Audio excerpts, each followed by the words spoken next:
and I would really appreciate it if you would stop Rob Taylor from blathering on and on.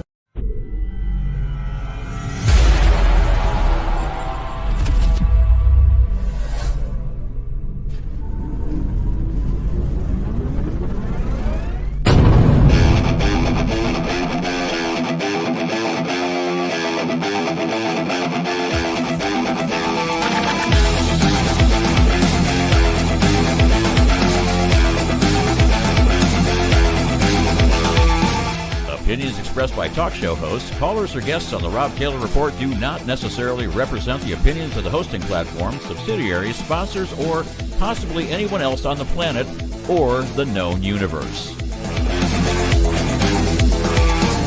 From the tinfoil and lead-lined broadcast bunker on the beautiful southern coast of Oregon, it's the Rob Taylor Report.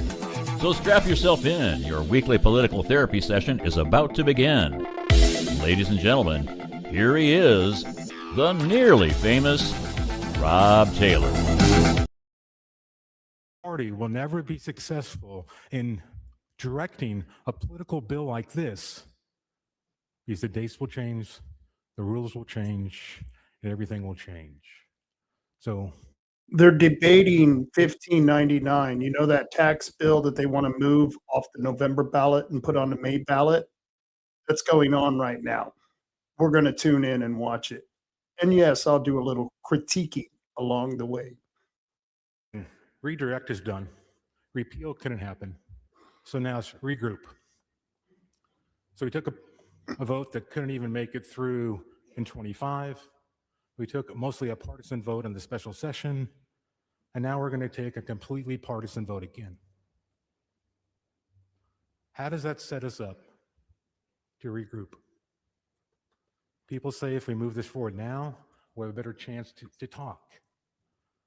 How does another partisan vote going against the will of Oregonians set us up for success on how we regroup? I don't know. So, colleagues, I know I didn't sway anybody. Rep. Lively said if I would have kept that under 10 seconds, maybe he would have gone there. I couldn't get that done, so I'm going to vote no today. Thank you, Representative. Further discussion? Good for you. Seeing none, Representative Gomberg, do you wish to close? Please close.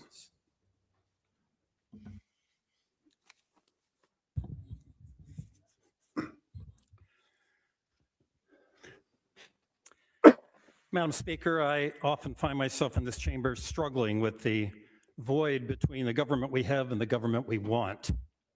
And I fear that today we're in the depths of that void. I began the conversation earlier today talking about the exodus from ODOT and the need that we have to stem those departures by providing some certainty. And now, perhaps with a little bit of regret, I need to respond to the debate today. I've heard it argued that changing the date of the referral will help one party or one candidate or one group of candidates. And perhaps naively, I would say that election consequences should be the last thing we consider when we make policy here. We should be talking about roads and taxes today, not politics. And if we are indeed considering campaigns, then we're admitting that this referral is not just about repealing the gas tax, but also about embarrassing the people that approved it. And that the measure that we're considering today is about protecting those same people. I think we're better than that. I want us to be better than that. You're not better than that. I've heard it argued that it's now too late to take this vote if we want the voters' pamphlet to proceed properly. And Madam Speaker, I've heard the word hypocritical used several times on this floor recently. And to my friends across the aisle, I say respectfully that you can't walk out, you can't threaten to walk out again unless we delay this debate until today. And then when you get the date you demanded, you can't argue that it's too late to proceed. I acknowledge that the timing today presents a challenge for the Secretary of State staff and the Elections Division because there are a number of pieces that will need to be put into place quickly. We're asking a lot of them, and I'm confident that they stand prepared to rise to the occasion. Madam Speaker, I've also heard that a shift to May is an attempt to rig the election and skew the outcome during a lower turnout election. It is. And that makes no sense to me. Well, you're an Because idiot. first, every qualified voter in Oregon will get a ballot. But to be politically practical for a moment, let me add that in May, I understand we're going to have a robust contest in the Republican primary for governor. And I think that means we'll see more Republican voters than Democrats. And that means there's a better chance of actually overturning the gas tax.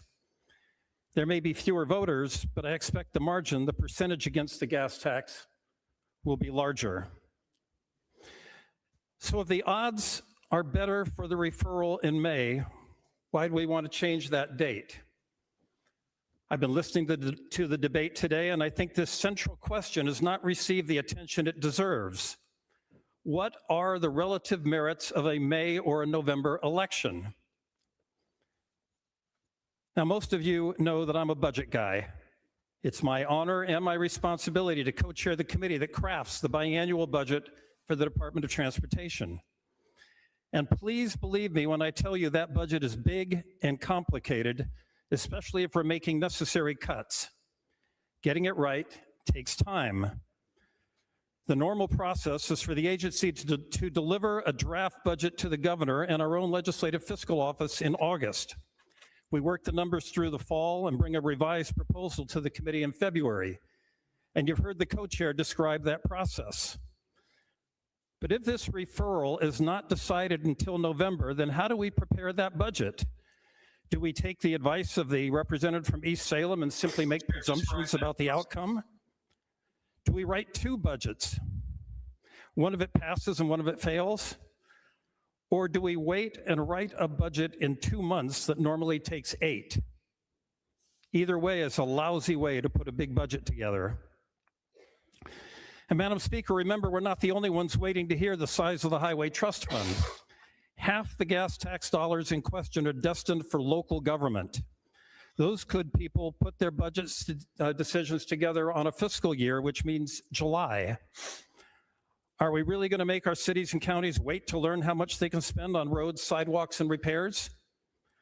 Who's going to stand up today for Baker or Jackson or Columbia County? Who's standing up for Joseph or Sweet Home or Walport?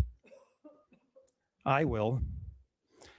Better budgets may not seem a strong argument for changing the election date, but they're real. And advancing that date is not being expedient, it's being responsible. And Madam Speaker, that leaves us with the most difficult part of this debate. What did the voters who signed those petitions really intend? Well, I've looked at the forms.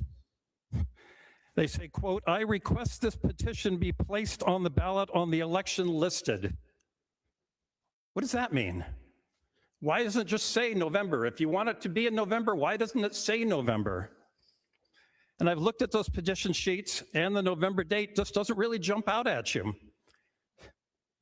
So I thank my colleague, Madam Speaker, who put copies of those forms on our desks and circled the election date in the top right-hand corner, or I may not have seen it. After the hearings, I took time to talk to people who circulated those petitions, and I asked them what they said to folks that approached their tables. They were honest and they were enthusiastic with me. Stop the gas tax. No one said anything about November. So I went online and I looked for. That's not photos true. of the That's rallies not and true. the We'll petition discuss tables and the that people that were collecting signatures. And I put a copy of some of those photos on your desk today in a floor letter that some of you may have found a little bit surprising. But the point of that floor letter is that nowhere, anywhere in those photos did I see the word November. What I have to conclude is that most of these good people who signed the petitions didn't want a gas tax. They wanted to vote. And I think most of them didn't care if that election was next November, next May, or next Tuesday. The alternative that we're being asked to believe is that incensed crowds with signs and megaphones were marching in the street, chanting, "What do we want? A gas tax vote. When do we want it? Later." Let's say that again. What do we want? A gas tax vote. When do we want it? Later. That doesn't make any sense. We spent a lot of time here today, Madam Speaker, filled with passion and strong opinions, and much of it, quite frankly, saddened me. A lot of Oregonians signed petitions to put this question on the ballot. It was a remarkable thing. They deserve that vote, and they're going to get it. And whether that vote is in May or November, I believe that the gas tax will be repealed. The question before us today is urgency versus voter intent. I'm going to vote for urgency. Let's give Oregonians that vote sooner rather than later. It's been a long, difficult, and divisive process. I'm going to vote for urgency today because I believe the sooner we resolve these questions, the better it will be for Oregon. I'm anxious for us to get back to work together to balance a large, complex, and critically important budget. I'm anxious for us to work together on how we pay for roads and highways and bridges. And I'm anxious for us to work together to create safe and drivable roads for our communities, our neighbors, and our kids. Because that's the government we want, and that's the government that Oregon deserves. Thank you, Madam Speaker. Thank you, Representative.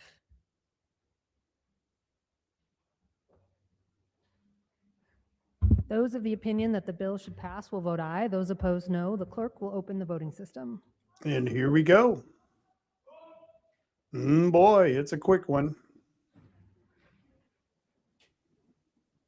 There are some excused absences.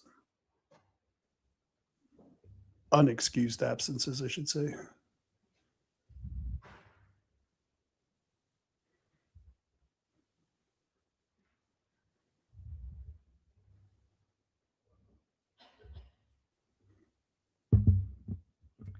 Representative Boyce, how do you vote? Boyce votes no.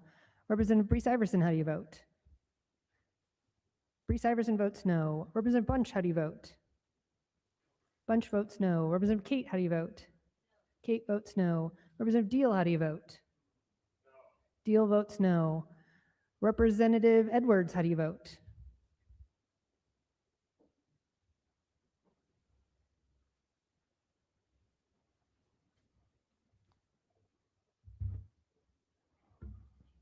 Oh, shoot. Representative Edwards is absent. Representative Elmer, how do you vote? Elmer votes no. Representative Helfrich, how do you vote? No. Helfrich votes no. Representative Bobby Levy, how do you vote? No. Bobby Levy votes no. Representative Lewis, how do you vote? Lewis votes no. Representative Mannix, how do you vote? Mannix votes no. Representative McIntyre, how do you vote? McIntyre votes no. Representative Daniel Wynn, how do you vote? Daniel Wynn votes yes. Representative Osborne, how do you vote? Osborne is absent. Representative Owens, how do you vote? Owens votes no. Representative Reschke, how do you vote? Reschke votes no. Representative Scharf, how do you vote? Scharf is absent. Representative Scarlatos, absent. Representative Greg Smith, absent. Representative Wallen, how do you vote? Wallen votes no. Representative Wright, how do you vote? Wright votes no. Representative Yunker, how do you vote? Yunker is absent. Representative Bossart Davis and Harbick are also absent. Representative Dobson, how do you vote? Dobson votes yes. Representative E. Levy, how do you vote? E. Levy votes no. Representative Ruiz, how do you vote? Or, I'm sorry, Representative Wise, how do you vote? Wise votes no. Senate Bill 1599A, having received the constitutional majority, is declared passed. How does it feel to be bent over and Colleagues, taking we are it no right now? longer under the call of the House. If you need to leave the floor, you are able to do so. I'm going to ask for announcements before we go to a recess motion. Announcements, our Ways and Means is meeting in HR 40 as soon as folks are able to get there. Are there other Okay, so we're going to skip out of the rest of that. I'm not sure when the gun bill comes up. I think that's on the 3rd. I think they'll be discussing the gun bill. But as you can see, we will be having that tax put on the May ballot. And no matter what the Democrats said, this was all about politics. This was all about protecting a Democrat governor, Governor Tina Kotek, because she's the one who pushed this. She's the one who shoved this tax down our throats. Remember the tricks that she played during the legislative session. Remember the Democrats, they brought in people who were sick. They brought in that guy in a deathbed to vote for this tax. And then we wanted to put the tax up for a repeal, a referendum. We wanted to do that. Representative Ed Deal wanted to do that. And what did Tina do? Well, she waited to the very last day that she could legally sign that bill into law. She waited for that very last day to eat into as much of our time as she could. And yet we were still able to get the signatures and then some. We turned in, and I shouldn't say we, I was just part of the group who gathered the signatures. The chief petitioners turned in over 250,000 signatures. That's 250,000 Oregonians, registered voters in the state of Oregon, who went out of their way to sign this petition that specifically had the date of November. The November election was when this was promised. And now you just watched that gentleman who was talking, that one representative, the Democrat who was for it at the end, and how he said that he asked people who were gathering the signatures what they were telling people. And, well, we were telling people that we wanted this in November. And I think everyone knew why we wanted it in November. One, primaries are a low turnout. What did we have for the last primary? What did we do for the last primary here in Coos County? We got 22%. 22% of the people showed up. What did we get for the last general election? I think it was almost 78, almost 80%. That's how much we had for the last general election. And how much did we have for the last primary? We had 22% turnout. 22% of the people decided who were going to be the leaders in this county. And now this is going to make the primary even more interesting, because even though it's bad news for whoever becomes the Republican candidate in November, because they're not going to have this tax repeal on the ballot right next to the name of the Democrat governor who passed, who was for the tax, who supported the tax. No, that's not going to happen in the general election. But you know what is going to happen? And you know who the real winner is today? Ed Deal.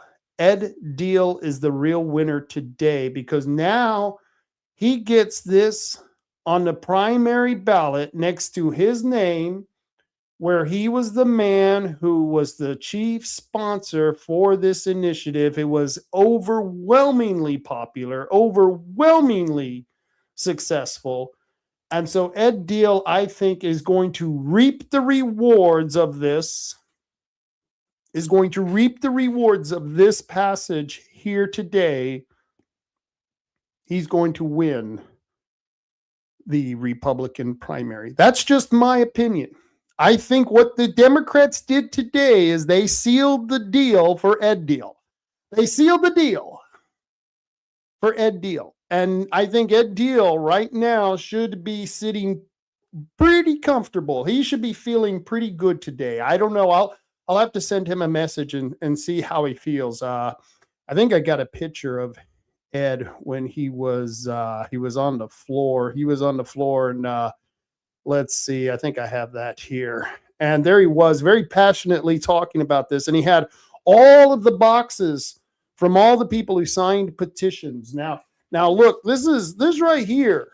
This right here is just about, let's see, I think that's 2,200 petitions, just almost 2,300 petitions. Look how thick that is. That's almost a ream of paper. Now look at all those boxes that Ed has in front of him. That's 250,000 signatures. That is a lot of power. That is a lot of people. And that was a lot of Democrats. There were a lot of Democrats coming into the Republican headquarters here in Coos County to sign Ed Deal's petition.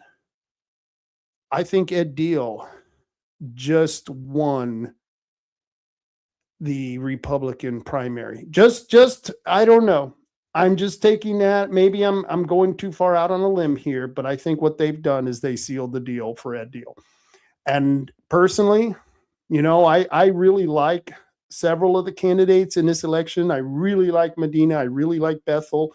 I'm not endorsing anyone. I'm just giving you my political analysis of what just happened today. Steve Nye says, my personal mission will be to make sure Kotek is removed in November. On another note, May will show how disappointing our Oregon leaders are. And that's going to be very true, because what we might get here are more Republicans in office. We may actually lead to getting more Republicans in office. Now, one of the things that ticked me off, I started watching this meeting started, this whole vote started about 11:30 today, I think it was. And it just went on forever. And then around noon, they took a break and they didn't come back until about 1:40 after saying they were going to be there at 1:30. These people don't know how to keep a schedule to save their lives. And it took forever for them to get through this vote and to have us sit through this. And I can tell you right now, I was sitting there the whole time going, why the hell are the Republicans there? Why are the Republicans even there?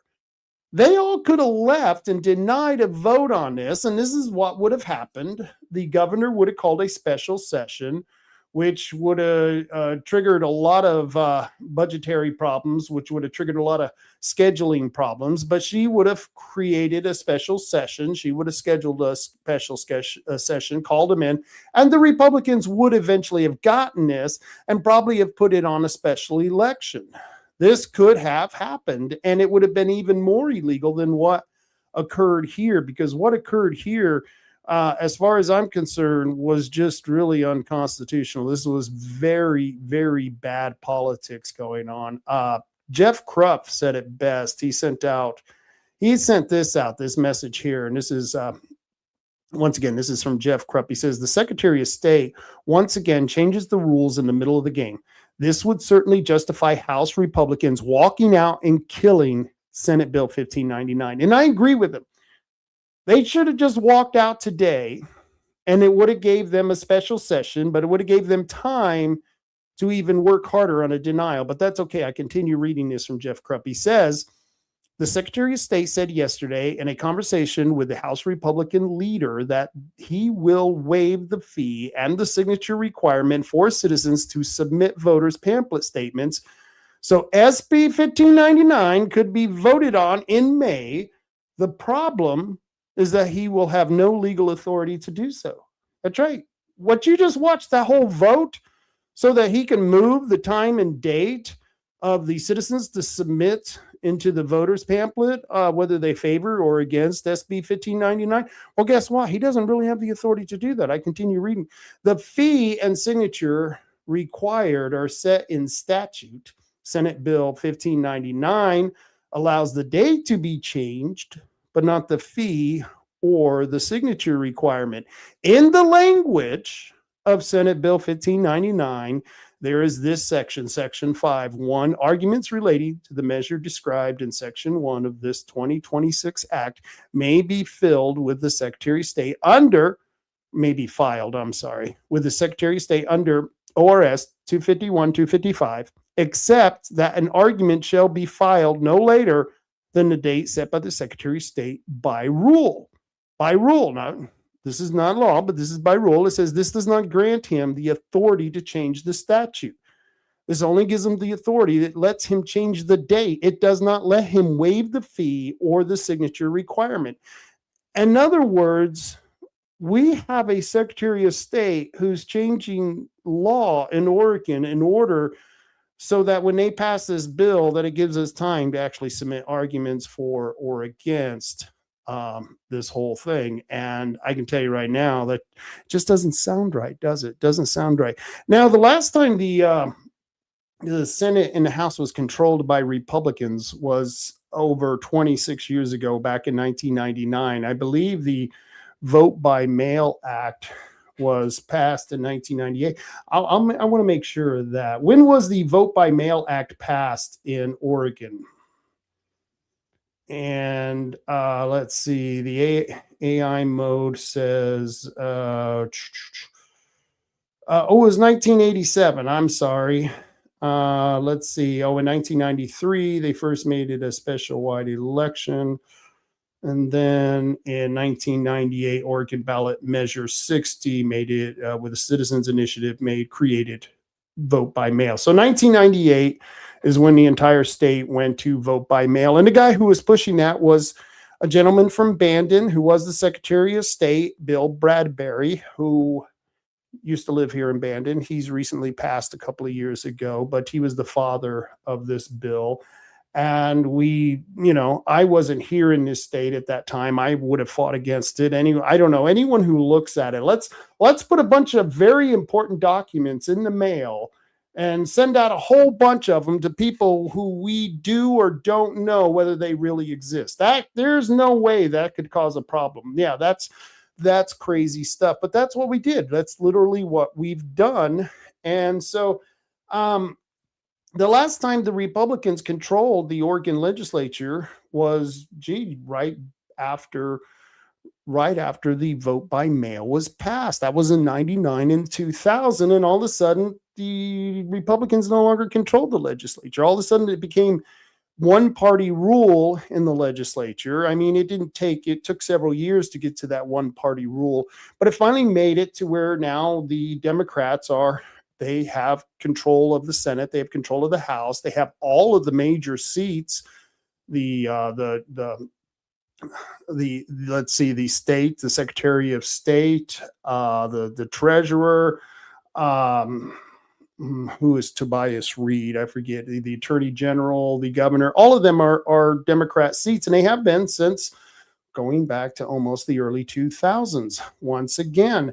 And so when the Republicans voted on a bill to push a vote, it was a bipartisan bill and it wasn't quite the same thing. So the Democrats were trying to say that the Republicans were hypocrites for trying to stop the Democrats from moving the date of this 1599 for the gas tax measure, that the Republicans were hypocrites for moving that date when back in 1999, they actually helped pass a bill, but it wasn't quite the same thing.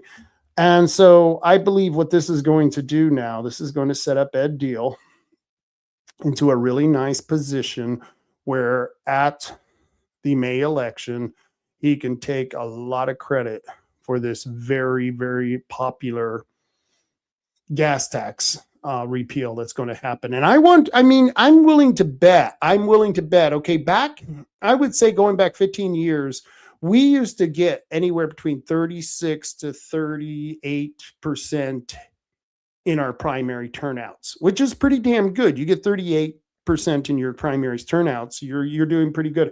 I'm willing to bet that this year, and this is another reason why it's going to be real good for Ed Deal, is that you're going to have more Republicans coming out in the primary, and you're going to see the percentage go from 22% here in Coos County, and that's probably going to jump almost up to 30 to 32%. I would think that the people of Coos County who came out in force to sign that petition to stop this gas tax, I would think that they were going to be out here to make sure, that we stop it all the way. So that's just what was going on today. And I thought you guys might be interested in that because, it's going to affect you. It's going to be on now. It's going to be on the May ballot. And you probably heard it here first. If you didn't know this was going on, most people didn't even know that this debate was going on. But going back to Ed Deal, we've got a really good deal going on here in Coos County. We're going to have an Oregon governor's debate. And we decided to invite the 5 top candidates. Now, who are the top 5 candidates?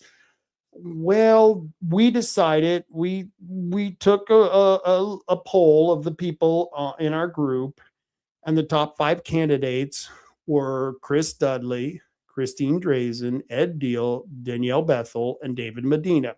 Not necessarily in that order. Those are just the 5 names that I remember. And of course, we had invited the other two. We invited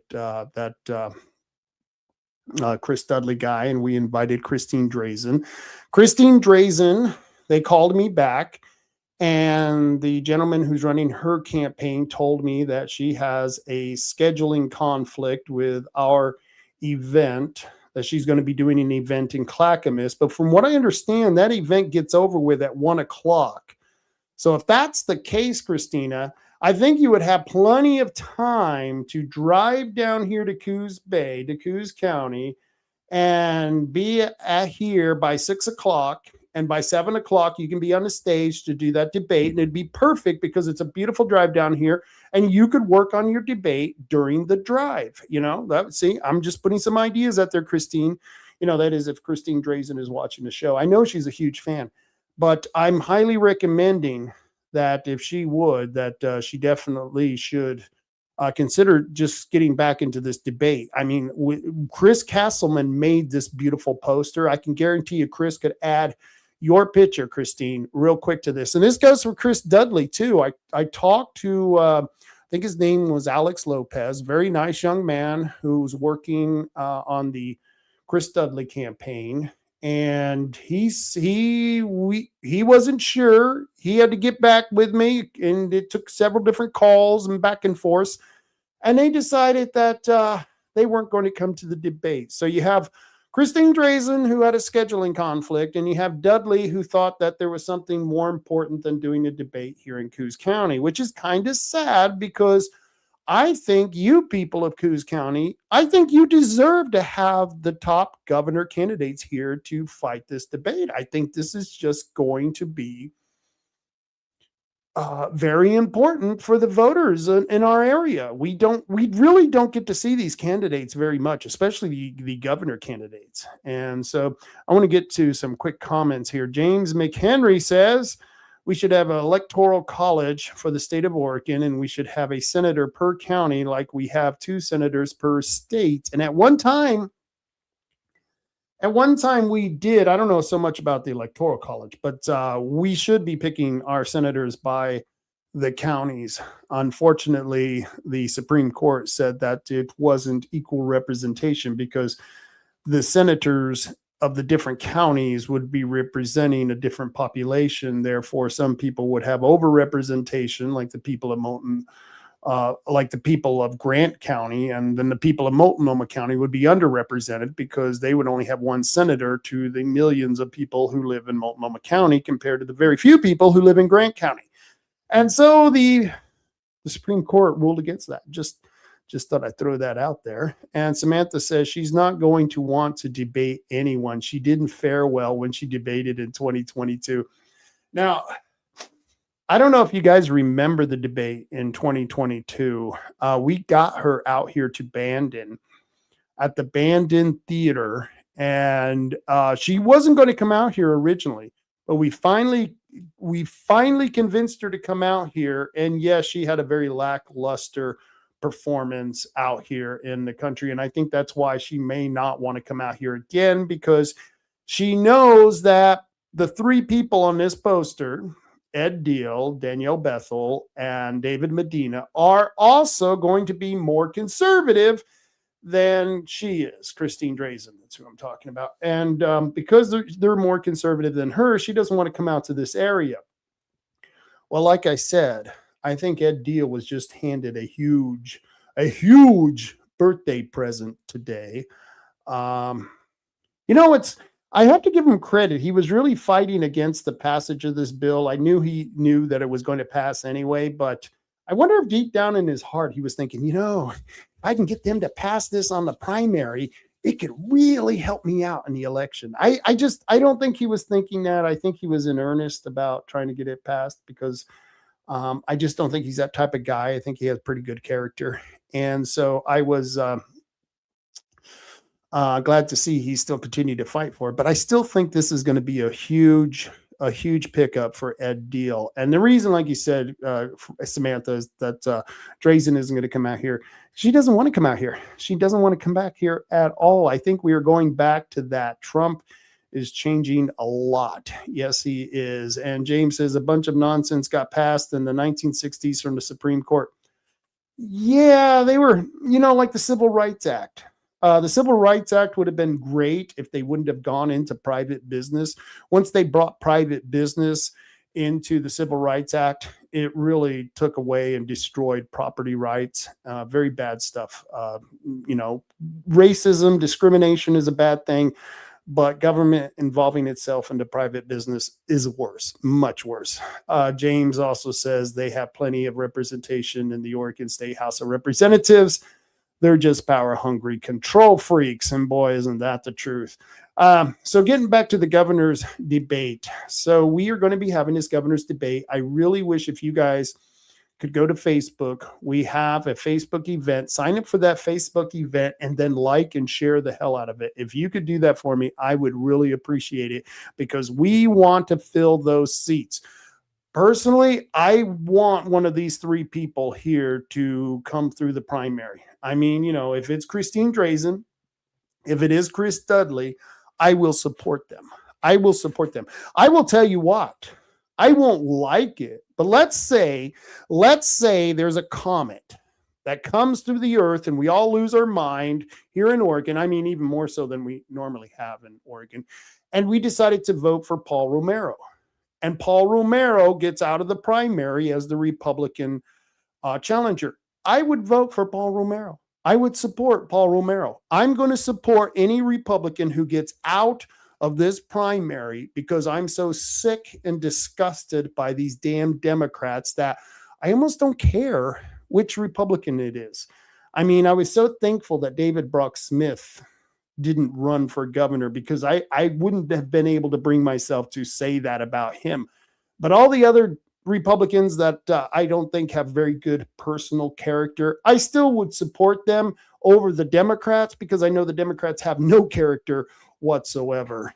And Samantha Frost says that's the definition of fascism. I don't know what she's talking about, but we'll go along with that. So the governor's debate. This is happening on the 14th. This is a Saturday. It's going to be happening at the Marshfield Auditorium, and the school has nothing to do with this. This has nothing to do with the Coos Bay School District. They are just renting us this venue. That's all they're doing is renting us this venue. Anthony Dixon says, what can be worse than Kotek? That's exactly my point, Anthony. I mean, that's why I'm saying, even if one of the bad Republicans gets through the primary, I would rather support the bad Republican than the devil that we call the governor now. I mean, that devil that's in office right now, we need to get rid of her. But it's pretty bad.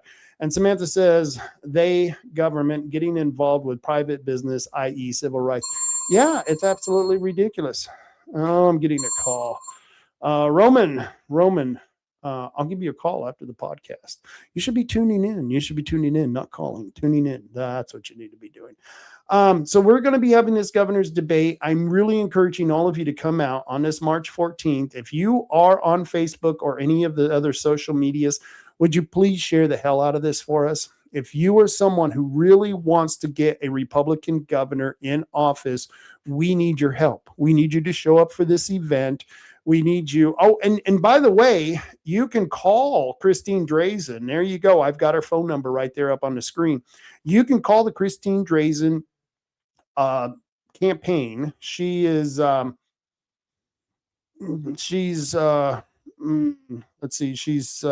her website. I think it's called Christine. Oh gosh, I can't even think of it. I got this picture off her website, but right there you can see her contact. It gives you her phone number. It's 503-406-8329, and give her a call and be respectful. Be respectful because we would like Christine Drazen to come out here. Now, so if you live here in Coos County and if you're sitting by your phone right now and you're kind of ticked off because, they ignore rural Oregon, especially Republicans ignoring rural Oregonians, I'm a little ticked off about it. And I've already sent them, the flyer to the poster. And I told them we would, as one of the organizers, we would allow them up to 24 hours before the debate to jump in the debate. We would encourage it. So we're asking people out there to call Christine Drazen, call her up at 503-406-8329 and let her campaign know that you live in Coos County and that you want her to be out here for this debate. And we know she can make it because, like I said, our host for this debate is Taryn Feist. Taryn Feist is a wonderful podcaster from up north. She does a great job. But Taryn, she is going to be the moderator. She's going to be at that same event in Clackamas County that Drazen is going to be at. And yet Taryn's going to be able to make it down here. So why can't Drazen make it down here? I don't know. So you may want to call Drazen and ask Christine.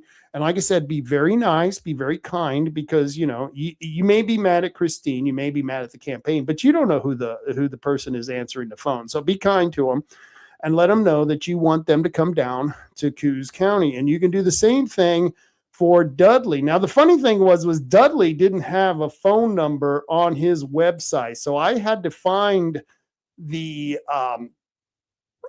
actual email address. So right there, you can send it to info@dudleyfororegon.com and ask Chris Dudley the same thing. Why are you trying to avoid rural Oregon? I mean, rural Oregonians, we worked real hard out here for Republicans. We voted 80%, 58% of, 80% of us turned out, almost 60% of us voted for Donald Trump. And that was in a general election. I think it was like a 78% turnout with 58% of the people voting for Donald Trump. But it was a huge turnout. Once again, that's the difference between a general election and a primary election. But we want Chris Dudley out here because he's in the primary election. He's running as a Republican, and we want him out here to face off against all the other top candidates. And we deserve this as Oregonians to see this. And it just, once again, I know a lot of you are frustrated like I am that they keep ignoring our county. It just really is upsetting that they just completely think that we're not even worth talking to. And I gave these people the best chance they had to get involved with this. So it just really stinks that this is happening. I get a few comments here. Samantha says the government getting involved with, no, we already said that one. She says, is there going to be a live feed? I think what you were thinking, a live stream. I don't know. I didn't plan on doing a live stream. And the reason that I didn't plan on doing a live stream is because I'm trying to fill the seats. I want people, and you're not that far away, Samantha. See if you and Michaela and Steve, come on down here, make a road trip of it. And that would be the best way to do that, because I wouldn't guarantee a live feed. I'm not going to promise that. We might record it. And play it afterwards.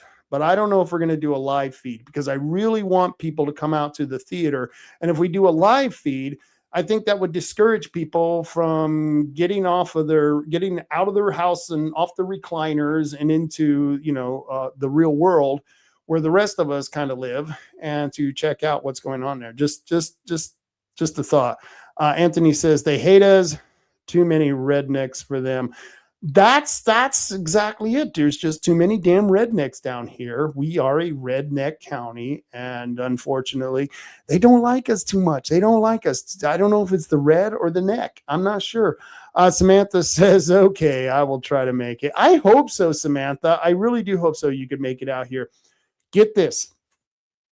The Marshfield Auditorium holds, I think it holds about 1,100 people. So we are going to be able to pack that facility full of all kinds of people out there. And I think I'm willing to bet we could probably at least fill half of that theater. I'm willing to bet. And I want you guys to help me out on this. I want you guys to help me out. Find someone to bring to this debate. 1,100 seats in there. And it's going to start at 5 o'clock. We're going to have local candidates at 5 o'clock, and that's going to go from 5 until 6:30. We're going to have a 30-minute intermission. Then at 7 o'clock, we're going to bring on the big event. And we're going to have Taryn Feist and those 3 governor candidates. Hopefully we'll get 5. Hopefully we can convince Dudley and Drazen to come out here, and hopefully we'll get them to check it out. That's, just my thoughts on it. Let's see, what else did I have to report? There were several events going on. This is something that's happening in Douglas County. I don't know if you folks were aware of this, but we're still trying to do the end vote by mail. We're still trying to get signatures for the end vote by mail petition. This is IP 37. You can sign it still. We have it down at the Republican headquarters, 3229 Broadway at the Newmark Shopping Plaza. Come out to the Newmark Plaza. We're right under the Century 21 sign, and we'll be there. In fact, Elmer and Carol are there right now gathering signatures. So if you want to help us get rid of this vote by mail nonsense that's going on, and once again, they were just talking about this in the legislature, how the Republicans haven't been in charge of the House or the Senate going back to 1999. And what did I just tell you? In 1998 is when the statewide initiative was passed here in Oregon to create vote by mail. And so we, the voters, we have no one to blame but ourselves. And maybe we, the voters, can change that. I don't know, but there's an event that's happening on March 29th and Sunday at Backside Brewing. I've never been to Backside Brewing. Sounds like a lovely place. Any place where they serve beer must be a lovely place. But Backside Brewing, that's at 1640 Northeast Odell Avenue, Roseburg. This is from 4 to 5 p.m. is social hour. 5 to 7, they're going to have speakers and questions and answers. So this is going to be interesting. We got David Clements, who's that professor who's been challenging many of the Democrats and the clerks out there on vote by mail. He's been talking about the inconsistencies and how voter integrity needs to be taken a little more seriously. Ben Edel will be there. He's the chief petitioner of the end vote by mail petition. And Steve Hamerson, who's the candidate for Douglas County Commissioner. Now, Steve is running against Chris Boyce, who is Court Boyce's cousin. Now, Chris Boyce and Court Boyce are part of the old boy Boyce family here. There's a lot of Boyces out here, especially down in Curry County. And Boyce's dad was a sheriff down there. If you ever, the Rogue River Sheriff, there's a book even written about him. What a character he was. He used to cut off the ponytails of hippies. That was Boyce's dad. Well, they're part of the Old Boys Network, and they need to go. These old boys need to go. They haven't been doing anything for our area, and we need to put in America First Republicans, not Boyce family first. No, this isn't Boyce family first. This is America first. So I'm not for the Boyce family, Chris Boyce or Court Boyce, but I think their family has had enough representation in our government, and it's time to get them the hell out and get some fresh blood in there. And who should that fresh blood be? Well, Steve Hamerson. Steve Hamerson is endorsed. Get this. Steve Hamerson is endorsed by Kevin Starrett from the Oregon Firearms Federation. And Kevin doesn't endorse anyone. I hate it when friends of mine who are running for office, they'll call me up and they'll go, Rob, hey, you think you could get Kevin Starrett to endorse me? And it's like, I think back and I go, well, I don't know. You were kind of shifty on some of your gun votes. I don't know. I don't think Kevin's going to do it. Kevin's he's a stickler on this. You have to be somebody who is a really no compromise person on your gun rights. Kevin's not just going to endorse anything because he's been burned too many times by politicians. You know what I mean? He's been burned by too many Republicans, especially. So he's not going to endorse just anyone, but he is endorsing Steve Hamerson here. And Steve Hamerson's a good guy. His wife is also one of the chief petitioners for the end vote by mail IP 37 initiative petition. Well, they're all going to be speakers Sunday, March 29th at Backside Brewery. I highly recommend it. It's going to be a pretty good show. I'm going to try to make it up there. They always make it down here to my stuff, so I need to make it up there for those things. And Roman Rogers, hey, Roman, I'm planning on being there.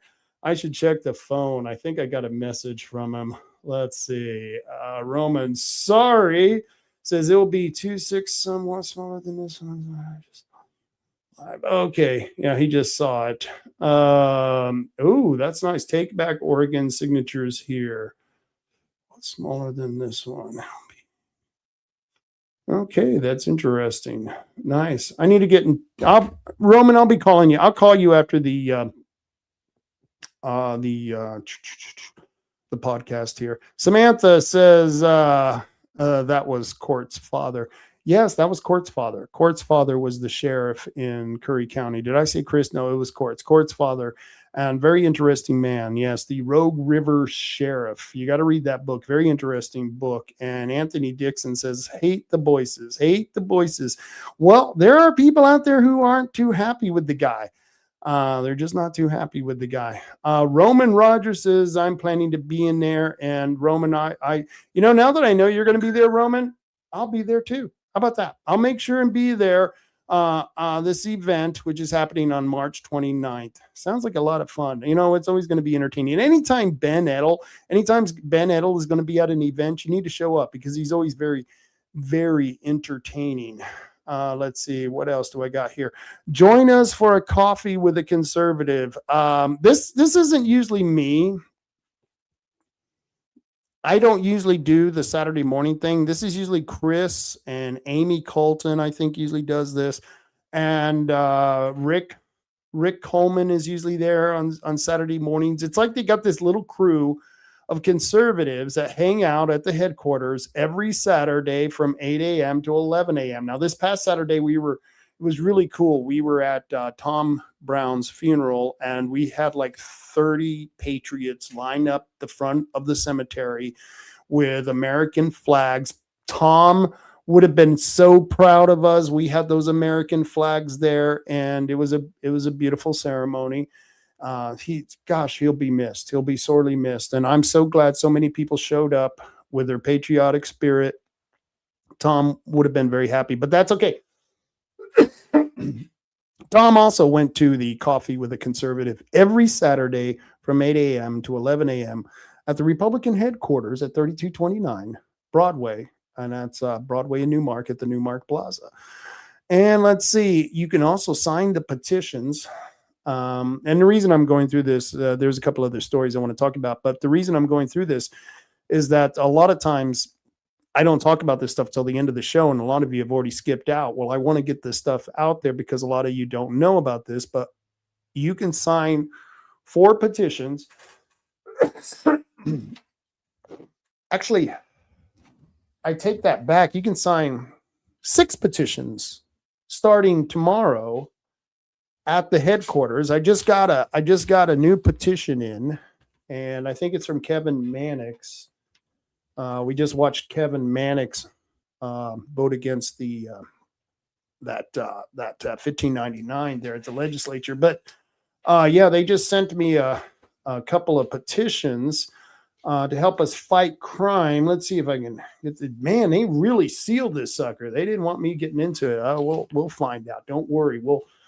I hope that Facebook don't kick me off because I'm using a knife. Yeah. There we go. Yeah. Good stuff here. Oh, yeah. So I got a couple of petitions here. Let's open this up. Let's see what I got. Because this is very important. If you guys, let's face it, we're just not getting anywhere in the legislature. So maybe we, the people, can do a few things and maybe get some of these petitions on the ballot and get some of them passed. Because even the Democrats, a lot of them aren't as crazy as they are in the legislature. You watch the Democrats in the legislature and you go, wow, are all Democrats this just, batshit crazy? You would think they all are, but they're not. It's true. Sorry, trying to get this out. And so looky here. And the death tax, which we already have.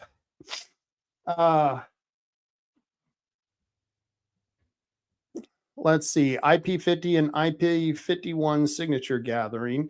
Okay, IP51 is the death tax, and IP50 is to eliminate catch and release. So I'll have these petitions tomorrow at the headquarters. Very cool. Very cool. And the nice thing about it is that we've got some volunteers who are going to be circulating these petitions in Myrtle Point and in Coquille, and maybe we might actually get out to Powers. Wouldn't that be cool? But you can still come out to see us at the central location at Newmark Plaza, 3229 Broadway, Suite F. That's in the North Bend Newmark Plaza Shopping Center, right across from McDonald's. And we've got the vote before tolls. We've got end vote by mail. We've got end the death taxes. Let us paddle. And then tomorrow, if you want to come in, you can sign the catch and release. And then hopefully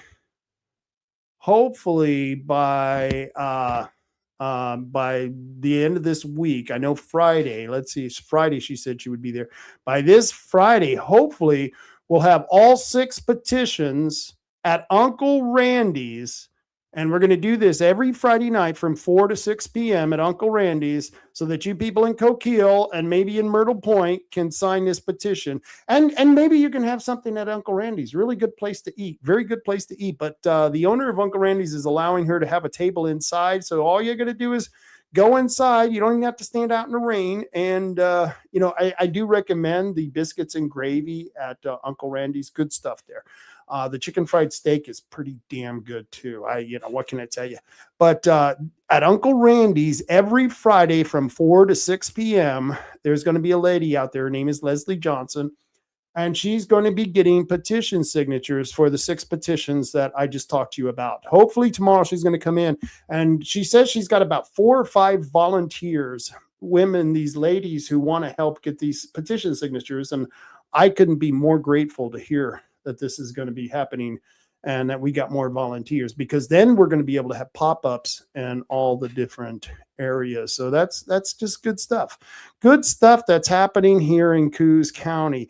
Now, something else you got to be very, very aware of.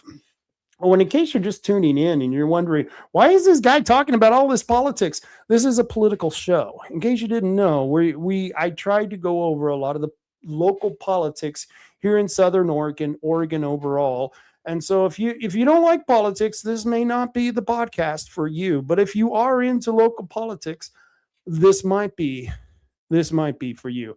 Roman says, end catch and release Oregon Crime Fighting Act. Yeah, that's the 6th one we have. That's a really good one. That's a really good one. We're gonna be fighting like hell to make sure that we get enough signatures for this. But there's something else that we're trying to do right now. This is a nationwide effort. We're trying to get every county who has a Republican, and this even goes with the Democrat Party. If you know some moderate or even right-wing Democrats, I don't know if those animals exist, ask them to sign up for PCP in the Democrat Party. But if you're a Republican and you're America First Republican, we want you. We want you to sign up as a PCP. Are you tired of the Republican Party being a bunch of squishy, no backbone, follow the Democrats, do whatever they say kind of people? That's kind of what we're seeing in the legislature, and we're tired of those types of politicians. So one of the ways that you keep your party more conservative, a more American First type of party, is that you try to get people in your area who are probably America First candidates. I mean, 60% of the people, almost 60% of the people here in Coos County voted for Donald Trump. So the majority of them were Republicans. Well, all of those people should sign up to try to be a precinct committee person so that we have a local Republican Party that actually represents those of us who live here in this county and not the special interest group right now that's in charge of the Republican Party. And we still got a really bad county chair. His name is Michael Brainerd. And he's pretty much has taken control of the party. Doesn't matter because none of the candidates for governor, none of the candidates at all are talking to Michael Brainerd. If you notice, it's not the Republicans who are having all of these candidate forums. It's not the Republicans who are having the governor's debate here in Coos County. No, it's the friends of the Coos County Republicans. It's us Fockers. It's us Fockers who are actually doing the work that the Republican Party should be doing here. And because we're not going to let this just go by, we're not going to allow somebody to take over the Republican Party and then just destroy the party and think that the rest of us Republicans in this county are going to sit by and allow you to do that. It's not going to happen, Michael. It's not going to happen. And that's why, Michael, that's why you, as a Republican chair, are pretty much irrelevant in this county. You mean nothing because none of the candidates are taking you seriously. They're coming to our group. They're coming to our headquarters. They're having their meetings with us. And that is a symbol that they know there is a new group, a new leadership here in Coos County. And we may not be the official Republican Party, but we are the Fockers, the Friends of the Coos County Republicans. And no, we didn't do that on purpose. That's just how that acronym kind of fell into place. And so what we're doing is that we're doing what the chair of the Republican Party should be doing, is we're recruiting precinct committee persons, because those are the base people of any political party. Those are the people who vote for the executive committee from the central committee. So you have an executive board in every party, and those people on that executive board, which is your chair, your vice chair, your treasurer, your secretary, and whatever other positions that you have allowed to be created for your executive board. Well, those people are put into those positions by the central committee. Well, if we have, and we can get up to 198 PCPs, if we had 198 America First Republicans in that party, in that PCP position, then I can guarantee you everyone on the executive board would be America First executive board members. Michael Brainerd, not so much. He seems to be a Democrat. He seems to have the values of Democrats. He's very woke and he's very all about DEI. And so I don't understand why this young man is even registered a Republican, but that's what he's doing. And so we need more people in the party. And if you're watching this video, if you're watching this podcast, no matter where you are in Oregon, if you scan this QR code, it will take you to the Secretary of State's website where you can sign up as a PCP person. Now you have to know which precinct you're in. That's very important. Here in Coos County, I'm in precinct 16. We have 18 precincts in the county. I'm in precinct 16. And we used to know this. Everyone would know what precinct they were in because that's how we used to vote. We didn't have vote by mail. We'd all go down to the polling place. And of course, the polling place is inside the precinct boundary that they've set up for every county. And that's why you have precinct members, to encourage people to go to these polling places and to make their votes. Of course, they don't do that anymore because voting has been centralized with vote by mail, which is the worst thing that could have ever happened to our voting system. So now we've lost local control. We don't have local authority over our voting process. And that's why we're trying to end vote by mail and go back to one-day voting where you show ID, you use hand counting, and you get it all done in one day, one and done. That's how we want it. And to start with that, we need more people to be PCPs. And that starts with the Republican Party and that starts with the Democrat Party. So what I'm saying though is, even if you are in the Democrat Party and you're someone who's, what shall I say? You're someone who's more moderate than the crazies. Let's say you're a John Fetterman. Okay, we want more John Fettermans to register as PCPs in the Democrat Party. So we should be encouraging that. I got a few comments here. Let's see. I really love my audience. They are totally in tune with what's going on. Roman says, join a party, take part in the primaries, and be an active citizen. Yes, absolutely. Due date is 10th of March. The 10th of March is I'm sorry, I didn't skip down. The 10th of March is the date, the last date that you can file for PCP and be on the ballot. I think you can file for a write-in position, but it's much harder to do that. Get filed now before March 10th. It's March 2nd, so you have until March 10th. And you can take care of all that. Romans says 43% of Oregons are NAV. This is the voting bloc in Oregon, and yet their voice is never heard. Very true. And he says 40. Yeah.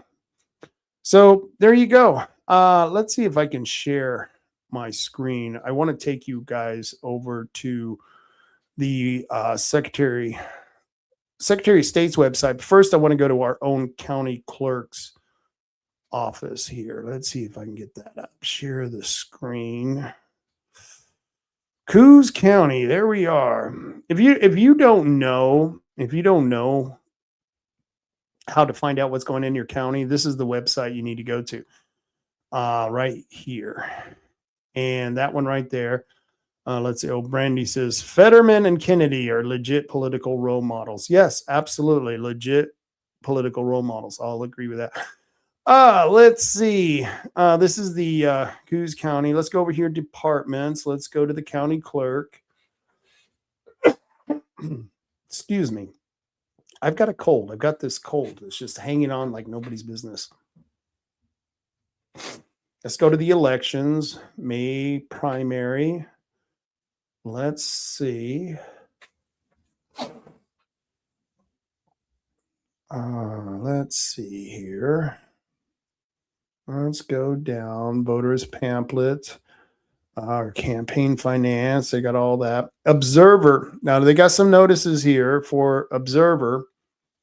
And if you're someone who wants to be an observer, here's the announcement, the observer announcement. And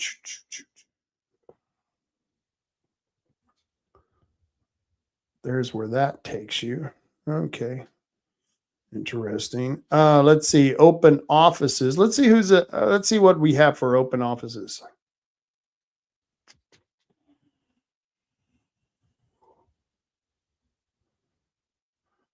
Oh, let's see. U.S. representatives. Portion of Jack State Senate. I'm not sure I even understand this. Open offices, 11th district, portions of Lynn and Marion counties. Huh. Okay. I'm not sure. Let's close that. Let's get back to the website here. Okay. Local candidates. Coos County Commissioner. We still have John Sweet versus Brandy Martindale. Brandy just commented a minute ago. Brandy did an excellent job at the candidate forum last week. John Sweet, I'll tell you what, you got to go watch the video of that forum last week because John Sweet just comes off so cringeworthy. Brandy Martindale is so much better of a presenter, and her thoughts are so much more coherent than what John is. He doesn't even make sense if you listen to him. It's just crazy. The other Coos County Commissioner's position is position 3. Rick Osborne and Rick Coleman are running against each other. And we may have, from what I understand, we might have a Coos County clerk. Someone may be joining that race soon. We'll see. We'll see if that list of filed candidates and open positions. Oh, maybe this is for the PCP. Now look at this. This is pretty cool. Look at how many people we've got really just tearing this up. Look, Mary and Rod Schillen are running. They're part of the clan who's holding on to the party with Michael Brainerd. I guess they're planning on holding on as long as they can. Let's see. Here's some good people. They're running for District 4 and District 5. Here's some people running. So it looks like we got quite a few people running both for the Democrats and the Republicans. This is, like I said, this is a good thing. You want this because you want more people from your county to be able to participate in the system. And it's this is good. This is good. Let's see if I can keep going. Let's see.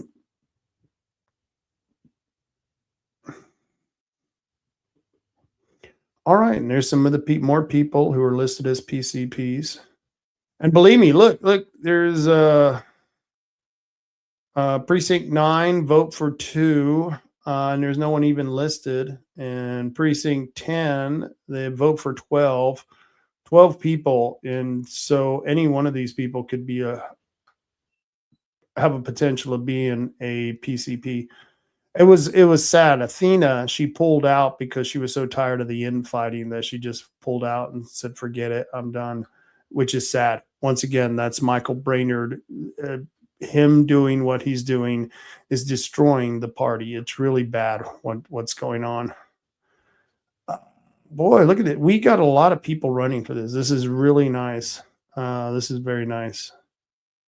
Look at there. I'm on there. Look, I'm on there for, I told you I was in District 16, and I need to go find some people to run in my district. There could be 11 names right here. So if you live in Bandon, the city of Bandon, think about running. This isn't really hard. You got till the 10th. I would encourage it, highly encourage it. Let's see.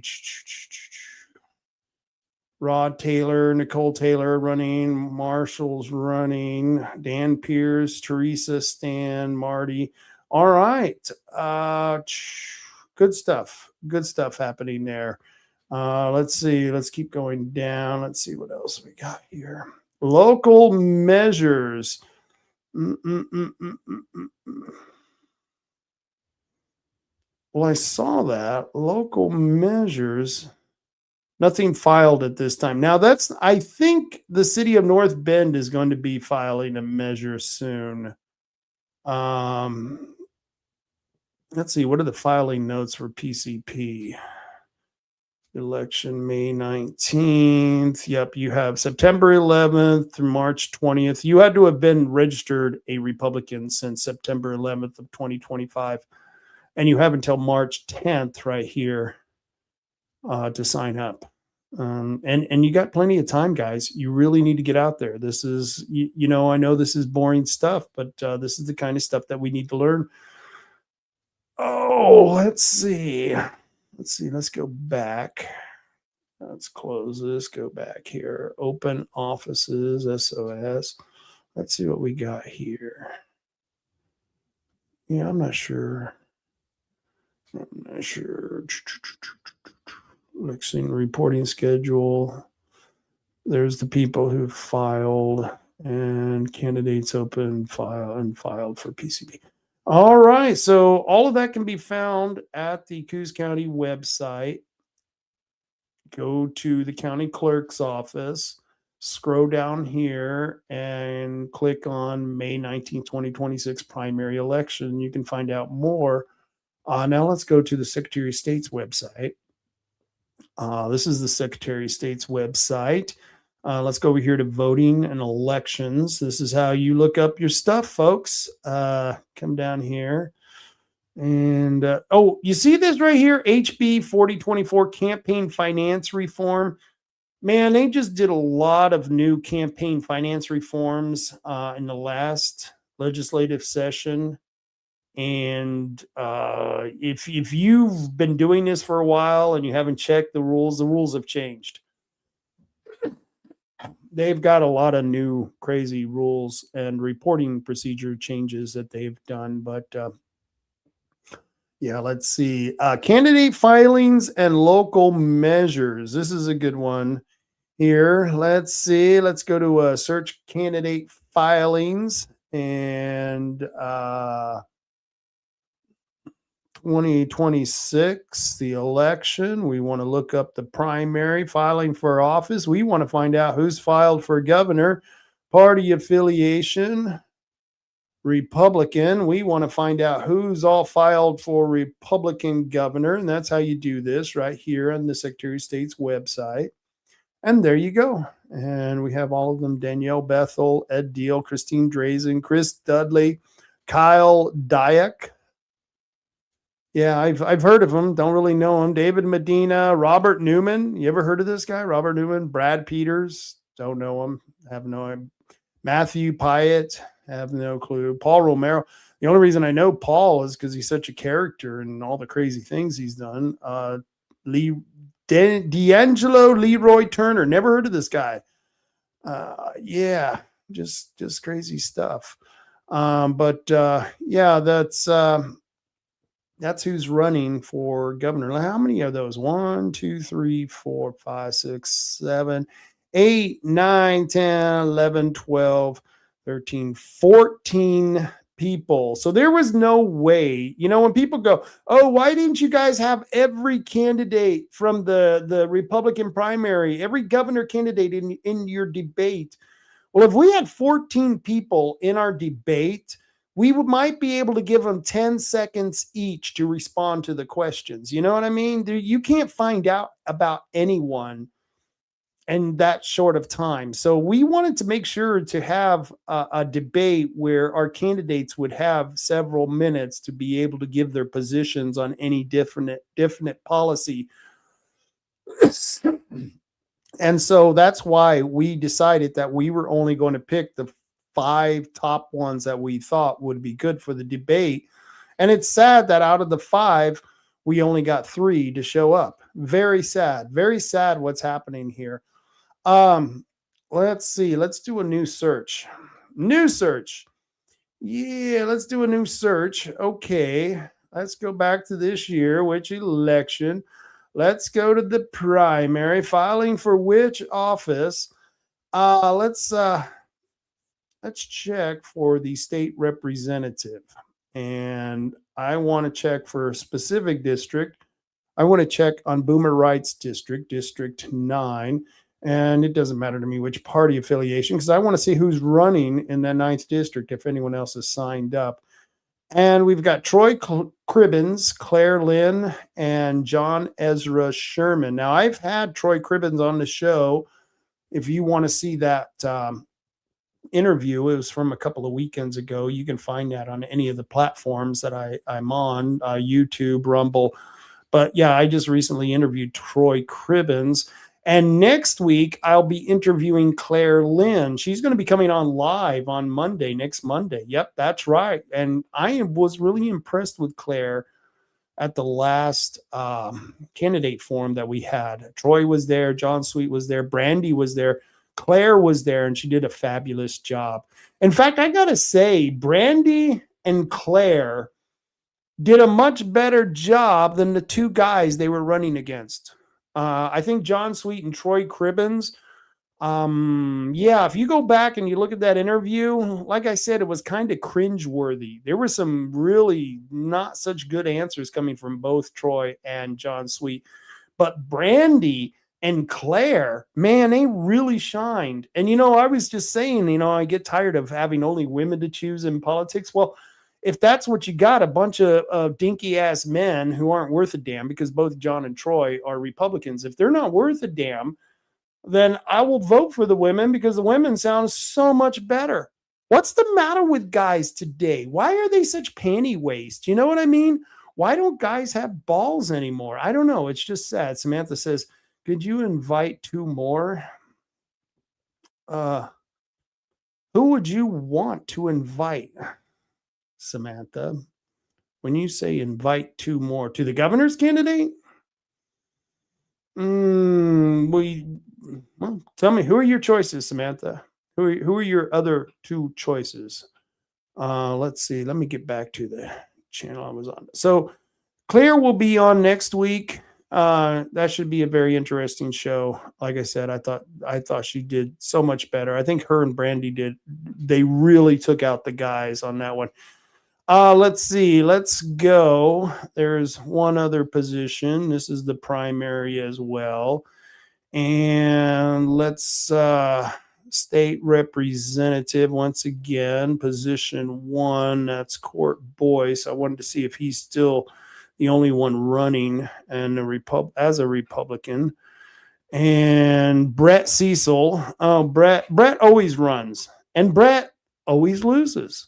So there's really not much chance of Brett beating out Court Boyce. But, I think, this is what Rod Taylor should have done. He should have filed immediately for Court Boyce's seat once he decided that he wasn't going to run for county commissioner. Rod Taylor could have taken out Boyce, because Boyce isn't very well liked by the people. That's just my opinion. I just don't know a whole lot of people who thinks he's that fabulous of a guy. In fact, I hear greaseball and car salesman every time I talk to people about Court Boyce. Rod Schilling, I think, would have beat Court Boyce in a fair election. Just my thought. Samantha says yes. Peters, maybe. I don't know. Let's see. Roman says they don't seem to want to be in the same room together, which is kind of suspicious. That in itself is a little suspicious. That's why it was amazing. The first person we called when we had this debate, because I think like I said, the 3 people we have were the 3 people that was the most popular 3 people. So when I called them from the debate, and it was really cool because Ed right away said, yeah, I'm in. Daniel Bethel, yeah, I'm in. David Medina, I'm in. And then we got to the other 2, Christine Drazen and Dudley, and it was like, we'll get back to you. We'll see. Christine was a no right off the bat. Her guy said, no, we've got a conflict, a scheduling conflict. So I don't know. I think it's a bunch of BS, but I really hope you guys can show up there and help us out. That's at the governor's debate. This is happening on March 14th, and I'm really pushing this. Because I really think that people need to show up there for this governor's debate. I didn't have much else to tell you. Like I said, Monday through Wednesday, 2 to 6, we'll be getting those petition signatures.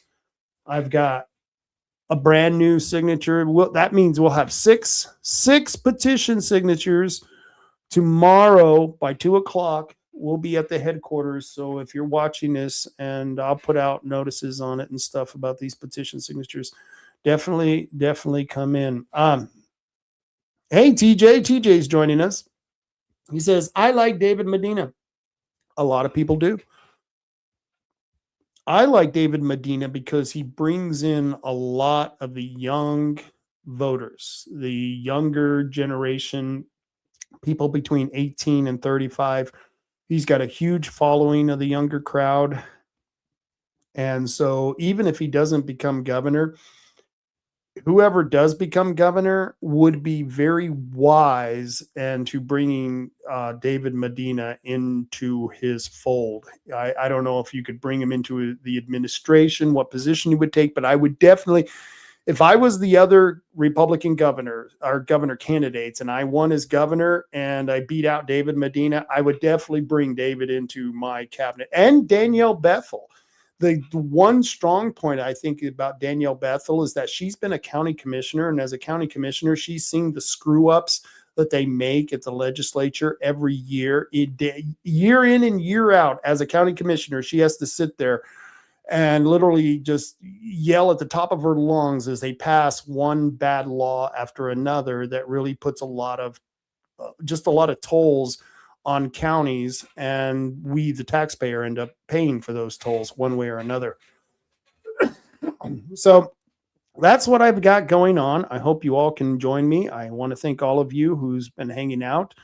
I'm sorry that we are going to have that tax. It's going to be on the May ballot, not the November ballot. $15.99 did pass today. And several of the Republicans did bow out. That was nice. Yunker bowed out. I think Osborne bowed out. Good for them. Let's see. Stocks Family Farm says, my main 2 issues for Oregon is IP 28, farming hunting bill, And the LGBTQ in public schools, private school is too expensive for me. And here's the thing. We've been trying to open chapters, and I shouldn't even say we, I had not a damn thing to do with it.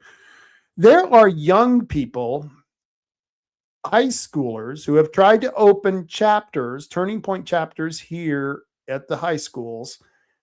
And they are, I don't know if they're getting any pushback because I haven't talked to them. And of course, there was a meeting. They had to go to one of the school boards, and I can't remember if it was North Bend or Coos Bay, where they were trying to start a new Turning Point chapter. And they were asking for people to show up to give support. And of course, I didn't want to show up because I'm such a controversial figure. I didn't want to, put any bad mojo on these kids who are trying to start their own club. I'll show up. And of course, one of the liberal leftist school board members will go, well, I can't vote for that because Rob Taylor, he supports it. And so obviously it's all about fascism. And I could see that happening. So I do want you guys to know, I do support you, all you young people out there who are trying to do your Turning Point chapters. I wish you the best. I wish I could do more for you. But what I'm doing is I'm working behind the scenes. I'm getting a lot of people to come up and give you support that may not know about it, who may not normally do it unless they got a little bit of a nudge from people like me. So we're doing that. We're working behind the scenes. So keep it up. Keep it up. Keep the pressure up. If you want to start a Turning Point chapter at your high school, don't let anyone stop you from doing that. You have a legal right to do it. And if you have any problems, well, you can always contact me, Rob, at robtaylorreport.com. And I know a group who has a really cool attorney who will sue the school system. So if you're being denied a Turning Point organization in your school, send me an email. Drop me a little email. And you don't have to do it. If you're under 18, you can have your parents do it. That's fine. And I will get you in contact with a group who has a really good lawyer, and we'll sue the living crap out of the school who's denying you your right to have a public school group in your school. They have a gay straight alliance club. It's in some places it's the gay sex alliance club. Yeah, that they literally have gay sex, or was it sex or sexuality? Gay sexuality alliance. But it was either the gay straight alliance or the gay sexuality alliance. They've used both those names for a gay group in the school, which is fine. I think if there are gay people who are high schoolers, they have every right to associate with other gay people. Well, guess what? So do the Turning Point kids. The Turning Point kids have just as much rights as the gay people. And I shouldn't even be having to explain this, but that's the world we live in. Brandy, what does she say? She says, I really like Danielle for governor. She's well-informed and intelligent. Yes, she is. She's one tough broad. I really like Danielle too. I loved what she had to say about John Sweet. Yeah, that was really good. I like Danielle. I really like Danielle. Like I said, any of the three people that we have in our debate who go forward as governor, they're going to get such support from me that you won't believe. Even though I'll support any Republican who wins the primary, I'm definitely, if those three get through, we're going to have a lot of fun with this election. Anthony Dixon says, screw ups, you mean on purpose? Yeah, usually. And TJ says, thanks for having me on Friday. It was a great conversation. Going to make a few clips, if that's okay. Please do. Please do. Something I've always done all my life, and all of the work I've done with my articles that I've written, the websites I've done, the videos I've done. Yeah, I don't put any copyrights on them. People can use them all they want. I want them to use them. I want this information to get out. I'm not even sure if this information is even worth having. But if you find it valuable, please share it. Please share it. That would be, to me, an honor to have someone share something that they found of value on this podcast. That would be an honor. And anyone out there who wants to share any of my work, please do. I don't have those hangups. I'm not one of those people, oh no, you can't do that. No. I'm like the Grateful Dead of conservative podcast hosts. Okay, you know how the Grateful Dead they let anyone use their music. Yeah, they didn't care. They didn't put any copyrights on it. It's really cool. Peggy says everything is upside down. Ugh, yeah. Everything is. We're in bizarro world. We are truly in bizarro world.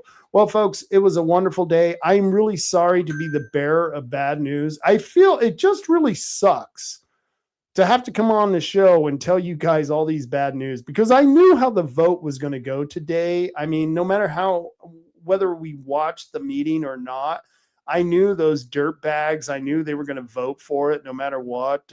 And I'm talking about the Democrats and it was pretty much a party line vote. They voted for, going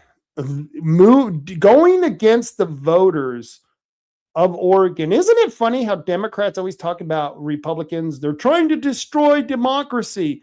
Well, Tina Kotick did everything she could to keep the people from passing this initiative. She did everything she could to keep the Democratic policy a direct Democrat. This was direct democracy. The initiative process is a direct democracy. This is what this is what Democrats usually say they want. They want direct democracy. This is why they call America a democracy. We're not. We're a constitutional republic. Remember that and correct all the Democrats who always claim that we're a democracy. We're not. Socrates didn't like democracies because he knew it was two wolves and a sheep deciding what's for dinner. The sheep always loses. So democracies aren't that great. And so she and the Democrats in the legislature have been trying to destroy the democratic process since this tax was put into law. And ever since then, they've been trying to destroy that democratic process. And yet they blame us Republicans for doing that very same thing. Talk about projecting their own actions on us. Well, there you go.